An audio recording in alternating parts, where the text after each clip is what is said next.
você que está aqui no Santuário da Vida, também você que está nos acompanhando neste momento pela Rede Vida. Olha que salmo maravilhoso o Senhor nos dá para repetirmos essa noite. Feliz é todo aquele que ama com carinho a lei do Senhor Deus. Vamos repetir?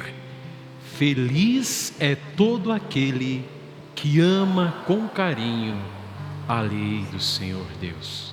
Pergunto para você que está aqui conosco no Santuário da Vida: você é feliz? De fato, é feliz? E também você que está nos acompanhando neste momento, você é feliz? Porque nós precisamos responder essa pergunta. Precisamos. E atenção, a felicidade é um chamado de Deus, não é uma imposição. Santo Agostinho, ele refletindo sobre a felicidade, ele vai dizer assim: só pode fazer feliz o ser humano aquele que o criou. Vamos repetir isso também? Só pode fazer feliz o ser humano aquele que o criou. Sim, nós poderíamos dizer que existem diversas felicidades no mundo, e realmente existem. Algumas pessoas conhecem variadas felicidades. Agora, uma felicidade que nós poderíamos dizer como genuína é justamente a felicidade de cada um de nós vivendo em Deus e vivendo o seu projeto. Tem uma cançãozinha, ela popular, que é muito bonita também, que fala da felicidade. Tem um solzinho. Para ser feliz, o que é que o ser humano necessita? O que é que faz a vida ser bonita? A resposta, onde é que está escrita? Para ser feliz, o quanto de dinheiro eu preciso? Como é que se conquista o paraíso? Quanto custa pro verdadeiro sorriso brotar do coração?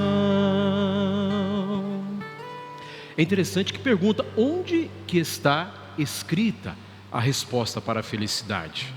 É claro que nós que estamos aqui já sabemos dizer: a felicidade está em Cristo. Para nós, a felicidade é Cristo.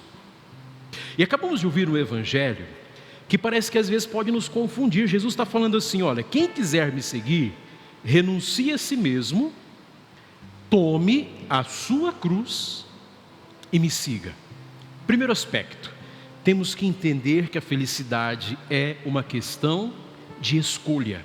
E Jesus está dizendo: quem quiser ou quem quer me seguir. O Senhor não obriga ninguém a segui-lo. O Senhor dá a opção, dá a alternativa, e cada um de nós precisa fazer essa escolha. A primeira leitura nos mostra uma coisa interessante.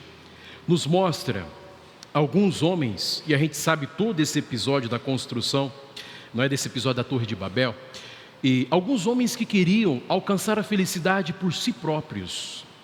Bento XVI, ao comentar esse trecho do Gênesis, ele diz assim que as pessoas adquiriram um poder tal, uma liberdade tal, que queriam alcançar os céus sozinhas, prescindindo de Deus, ou seja, deixando Deus de lado.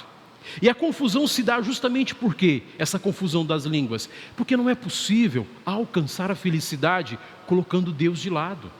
Deus é o caminho para a nossa felicidade. Portanto, se nós construímos um ambiente de confusão ou vivemos num ambiente confuso, nós estamos infelizmente atrapalhando a nossa própria felicidade e a felicidade dos outros. Caríssimos irmãos e irmãs, contra a confusão existe a clareza. Contra a confusão existe a sinceridade. Contra a confusão existe o amor, existe o carinho, existe o entendimento. Se nós, infelizmente, criamos ou vivemos em ambientes confusos, precisamos buscar uma profunda intimidade com o Espírito Santo, justamente pedindo a Ele o dom do discernimento, o dom do entendimento, para que não sejamos confusos e para que não confundamos nós também. Já no Evangelho, é interessante, é claro que agora nós estamos lendo apenas um trecho desse capítulo 8, de São Marcos, e aí Jesus já começa dizendo: quem quiser me seguir. Mas eu gostaria de dizer a vocês por que é que será que Jesus diz isso aos discípulos.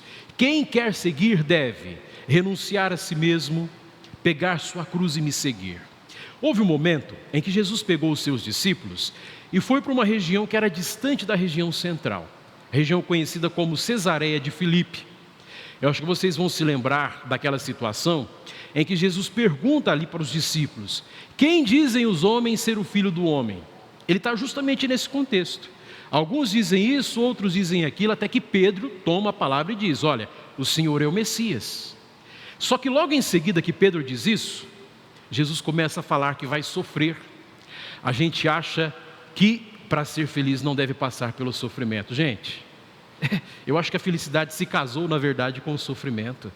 A gente é feliz justamente quando nós conseguimos lidar bem com as situações de sofrimento. A vida, não poucas vezes, é um sofrer. A vida ou a felicidade, não poucas vezes, é uma construção que nós fazemos justamente sobre as bases do nosso sofrimento. E aí, quando Jesus está dizendo da sua morte, Pedro vai lá e diz: não, Senhor, que isso não te aconteça. Que isso não te aconteça. Aí vocês vão se lembrar que Jesus toma a palavra, porque isso aqui é muito conhecido. Diz assim: vai para trás de mim, Satanás.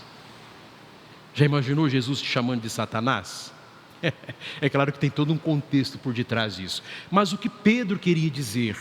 Jesus estava mostrando um caminho para a felicidade, e Pedro não queria aceitar aquele caminho de felicidade.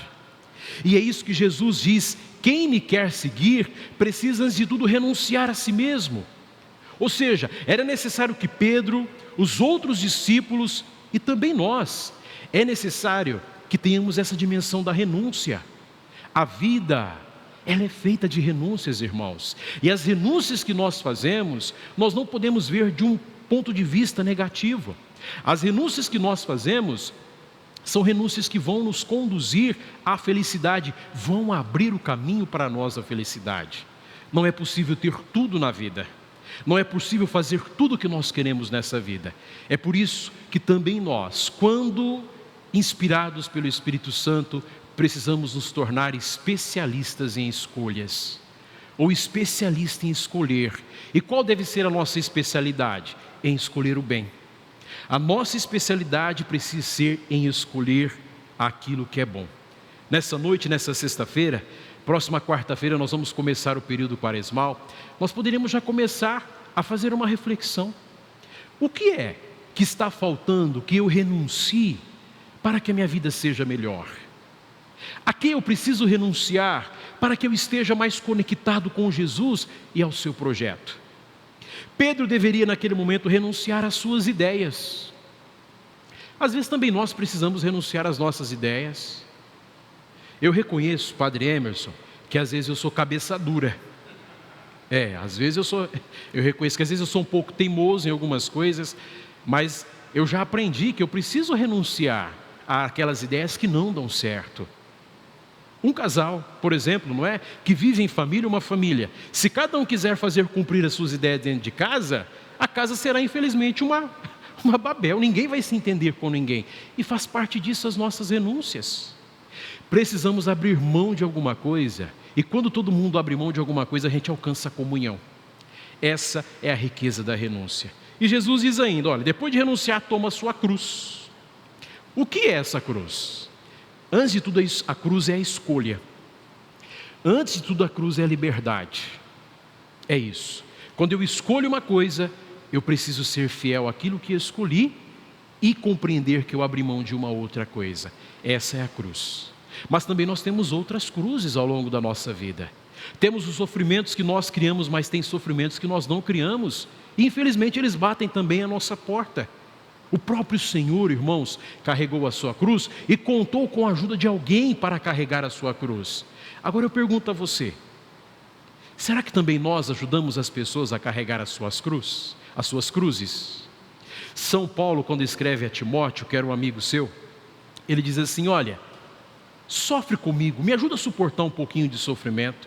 Faz parte da vida a gente ajudar as pessoas a suportar um pouco do sofrimento. E quando nós estivermos sofrendo, faz parte também da vida com que os outros se aproximem de nós. Isso é solidariedade no sofrimento, solidariedade também na felicidade, solidariedade na cruz. Vamos entrar no período quaresmal. Que tal de repente a gente fazer um propósito durante esse período? Eu estou até antecipando, né? Nós estamos no tempo comum ainda, mas já são luzes. Que tal nós fazermos o propósito durante os 40 dias da quaresma? Cada um de nós falar assim: eu vou ajudar alguém que está sofrendo. Isso vai se concluir no quê? No siga-me, renuncie a si mesmo, tome a sua cruz e me siga. Jesus não chamou ninguém para colocar em fria. Jesus não chamou ninguém para infelicidade. O caminho do Senhor é o caminho da alegria. O caminho do Senhor é o caminho da felicidade. Tenhamos a coragem, tenhamos a ousadia de segui-lo sempre. No finalzinho do Evangelho, São Marcos diz aqui uma coisa interessante. Olha, se alguém se envergonhar de mim e das minhas palavras diante dessa geração adúltera e pecadora, também o Filho do Homem se envergonhará dele quando vier em sua glória, ou na glória do seu Pai, com os seus anjos. Nós deveríamos ter uma alegria e uma honra imensa de falar que nós somos cristãos. Nós deveríamos nos sentir assim muito conformados e muito vivificados por falar em nome do Senhor. Em qualquer ambiente em que nós estejamos. E nos recordemos que cada um de nós é um evangelho vivo.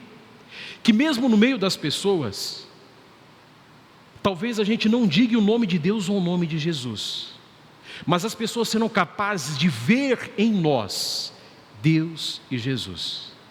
O pessoal está se preparando para o carnaval, não é?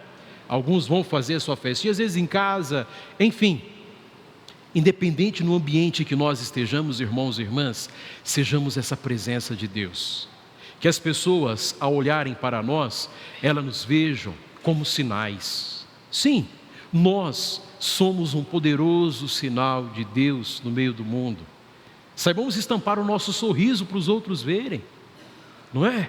O cristão não pode ser só aquele cristão de cara fechada. O Papa Francisco diz, se eu não me engano, é aquele cristão de luto, enfim, com cara de velório. Não, as pessoas ao olharem para nós precisam de fato ver a presença do Senhor e ver que através das nossas renúncias e alegrias nós estamos sendo felizes.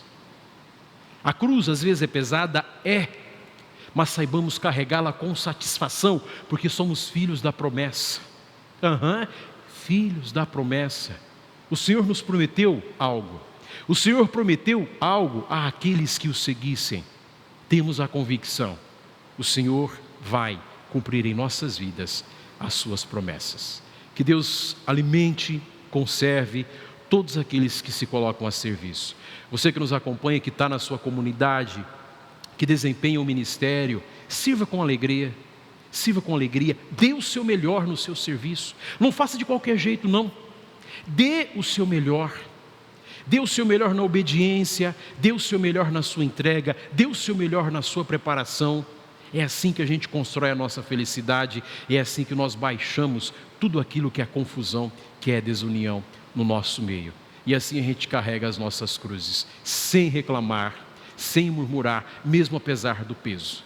Se tiver que reclamar, entra no seu quarto, fecha a porta e reza a Deus que te ouve em silêncio. Reclama ali com Deus. Mas na hora que estiver com os irmãos, a gente vai levantar a cabeça e vai dizer: eu assumi a minha cruz em liberdade, porque eu assumi para ser feliz. E assim o Senhor irá nos fazer pessoas felizes. Que Deus nos abençoe, que o Senhor nos dê um coração semelhante ao coração do seu Filho Jesus.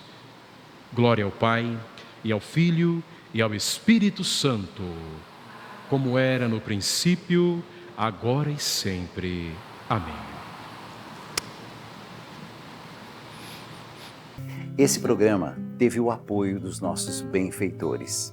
Seja você também um benfeitor evangelizando com a gente. Ligue 0 operadora 11 4200 8080.